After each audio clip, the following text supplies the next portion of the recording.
আসসালামু আলাইকুম প্রিয় শিক্ষার্থী বন্ধুরা, আশা করি তোমরা সবাই ভালো আছো। আমি মোহাম্মদ জাহিদুল ইসলাম, সহকারী শিক্ষক গণিত। আমি সাজিদা ফিউচার ব্লেন্ড স্কুল। সকলকে আন্তরিক অভিনন্দন এবং শুভেচ্ছা জানিয়ে শুরু করছি গণিত ষষ্ঠ শ্রেণীর তৃতীয় অধ্যায়ের অনুশীলনী 3.2 এর প্রথম পর্ব। তোমাদের পাঠ্য বইয়ের অনুশীলনী 3.2 এর 1 নম্বর অঙ্কে দেওয়া আছে সংখ্যা রেখা ব্যবহার করে নিচের যোগফলগুলো নির্ণয় করো। পথে দেওয়া আছে 9 প্লাস, তারপরে হচ্ছে ব্র্যাকেটের ভিতরে দেওয়া আছে -6, এবং আমাদেরকে কি বলা আছে যে সংখ্যা রেখা ব্যবহার করে এই যোগফলটা নির্ণয় করতে বলা হয়েছে। তাহলে সমাধান করলে শুরুতে আমরা লিখব যে প্রথমে একটি সংখ্যা রেখা অঙ্কন করি, অর্থাৎ প্রথমে আমরা কি করব, একটি সংখ্যা রেখা অঙ্কন করব। আমরা এই সংখ্যা রেখাগুলো আমরা পেন্সিল দিয়ে আঁকবো স্কেল ব্যবহার করে। প্রথমে আমরা কি করব, একটি সরল রেখা আঁকবো, আঁকার পরে দুই পাশে দুইটা অ্যারো চিহ্ন দিব। তারপর সংখ্যা রেখার উপর মাঝ বরাবর একটা বিন্দু নিব, ওটা হচ্ছে জিরো বিন্দু নিব, এবং জিরো বিন্দু থেকে আমাদের এখানে দুটো সংখ্যা কি কি দেওয়া আছে, 9 প্লাস -6। অর্থাৎ প্রথমে আমরা কি করব, জিরো বিন্দু থেকে ডান দিকে প্রথমে 9 ধাপ অতিক্রম করে 9 বিন্দুতে পৌঁছাই। অর্থাৎ এখানে আমরা জিরো বিন্দু থেকে, আমরা জানি 9 যেহেতু একটি ধনাত্মক পূর্ণ সংখ্যা, আমরা জানি সংখ্যা রেখায় আমরা ডান দিকে গেলে আমরা পাবো হচ্ছে ধনাত্মক পূর্ণ সংখ্যা, এবং বাম দিকে গেলে পাবো হচ্ছে ঋণাত্মক পূর্ণ সংখ্যা। যেহেতু 9 একটি ধনাত্মক পূর্ণ সংখ্যা, এই জন্য আমরা লিখেছি যে সংখ্যার উপর জিরো বিন্দু থেকে ডান দিকে প্রথমে 9 ধাপ অতিক্রম করে 9 বিন্দুতে পৌঁছাই। অর্থাৎ আমরা এখানে 9টা ধাপ অতিক্রম করে আমরা এখানে 9 বিন্দুতে পৌঁছাবো। পৌঁছানোর পরে এই জন্য দেখো আমি 0 থেকে 9 পর্যন্ত উপরে একটা অ্যারো চিহ্ন দিয়েছি। দেখো তোমরা স্ক্রিনে দেখতে পাচ্ছ, 0 থেকে 9 পর্যন্ত আমি যেহেতু 9 ধাপ অতিক্রম করেছি, এই জন্য 9 পর্যন্ত গিয়ে অ্যারো চিহ্ন দিয়েছি। তারপর আমাদের কি করতে বলা হয়েছে, যোগ করতে বলা হয়েছে কত, -6। তার মানে এখন আমরা কি করব, যেহেতু -6 বলছে, এখন 9-এ এসে আমরা এখন আবার পেছনে চলে যাব, অর্থাৎ 9 থেকে আমরা 6 ঘর পেছনে যাব। তাহলে 9 থেকে যদি 6 ঘর পেছনে যাই, তাহলে আমরা এখানে দেখতে পাচ্ছি আমরা কততে এসে পৌঁছাই, 3 বিন্দুতে পৌঁছাই। এই জন্য দেখো লিখেছি যে তারপর 9 বিন্দুর বাম দিকে 6 ধাপ অতিক্রম করি এবং 3 বিন্দুতে পৌঁছাই। যেহেতু -6 বলছে, এই জন্য আমরা কি করব, এবার বাম দিকে যাব, কারণ আমরা জানি বাম দিকে গেলে আমরা ঋণাত্মক সংখ্যার দিকে এগুতে থাকবো। তাহলে এই জন্য আমরা দেখো আমরা 9 থেকে 6 ধাপ অতিক্রম করেছি পিছনের দিকে আমরা 6 ধাপ গিয়ে আমরা পৌঁছেছি হচ্ছে 3-তে, অর্থাৎ 3-তে 6 নম্বর ঘরটা হচ্ছে 3 ঘরে পড়ছে। এই জন্য আমরা 3টাকে কি করছি, গাঢ় গোল চিহ্ন দ্বারা আবদ্ধ করছি। এবং দেখো নিচে আমরা কিন্তু 9 থেকে 3 পর্যন্ত যেহেতু গেছি, এই জন্য আমরা এখানে 9 থেকে 3 পর্যন্ত অ্যারো চিহ্ন দিয়েছি নিচে।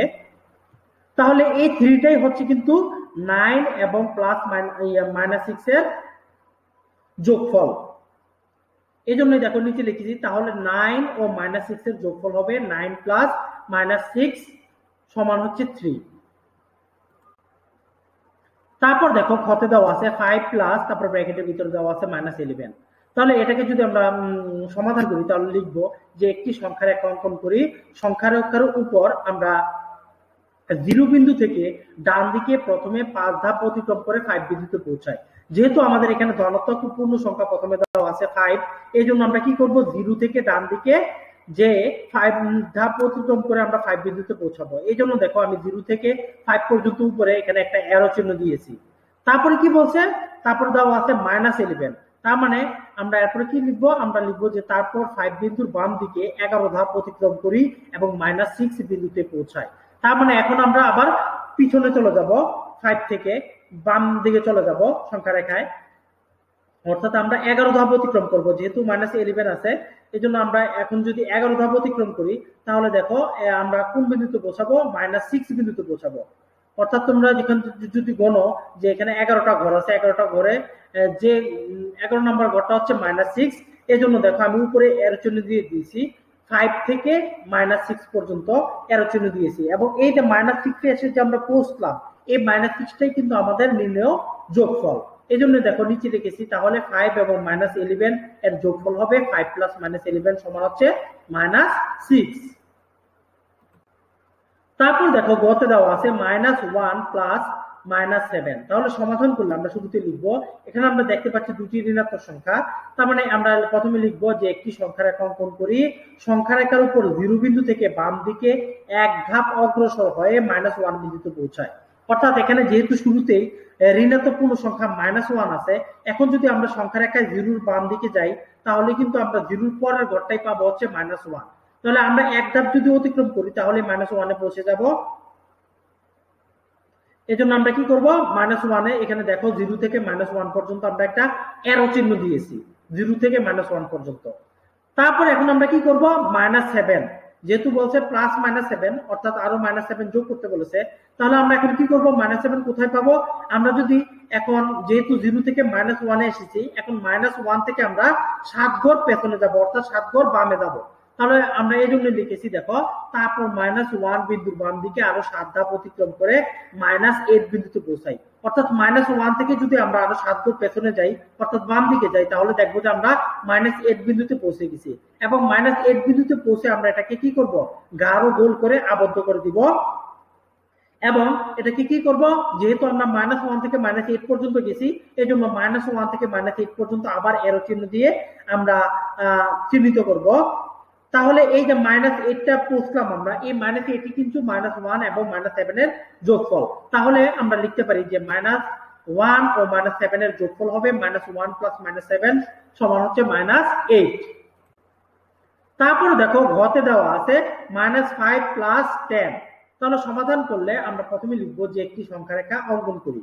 সংখ্যা রেখার উপর 0 বিন্দু থেকে প্রথমে বাম দিকে 5 ধাপ অতিক্রম করে -5 বিন্দুতে পৌঁছাই। যেহেতু আমাদের শুরুতেই -5 আছে, তাহলে এজন্য আমরা জানি যে আমরা যদি সংখ্যা রেখায় 0 বাম দিকে যাই, তাহলে আমরা ঋণাত্মক পূর্ণ সংখ্যাগুলো পাবো।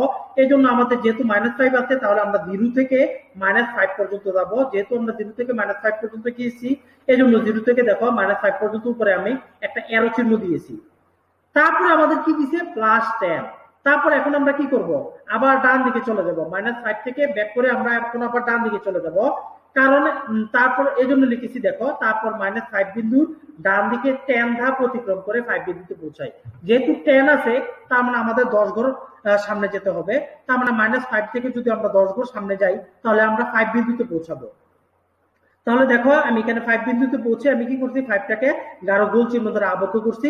এবং যেহেতু -5 থেকে 5 পর্যন্ত গেছি, এই জন্য দেখো -5 থেকে 5 পর্যন্ত আমি একটা অ্যারো চিহ্ন দিয়েছি উপরে। তাহলে এই যে 5টা পেলাম, এই 5টাই কিন্তু আমাদের যোগফল -5 এবং 10 এর। তাহলে আমরা লিখবো ফাইনালি যে -5 ও 10 এর যোগফল হবে -5 + 10 সমান হচ্ছে 5। আশা করি তোমরা অঙ্কগুলো খুব ভালোভাবে বুঝতে পেরেছো। আর তাহলে এ পর্যন্ত বন্ধুরা, পরবর্তী ভিডিও দেখার আমন্ত্রণ জানিয়ে আজকের মতো এখানে বিদায় নিচ্ছি। ধন্যবাদ সবাইকে।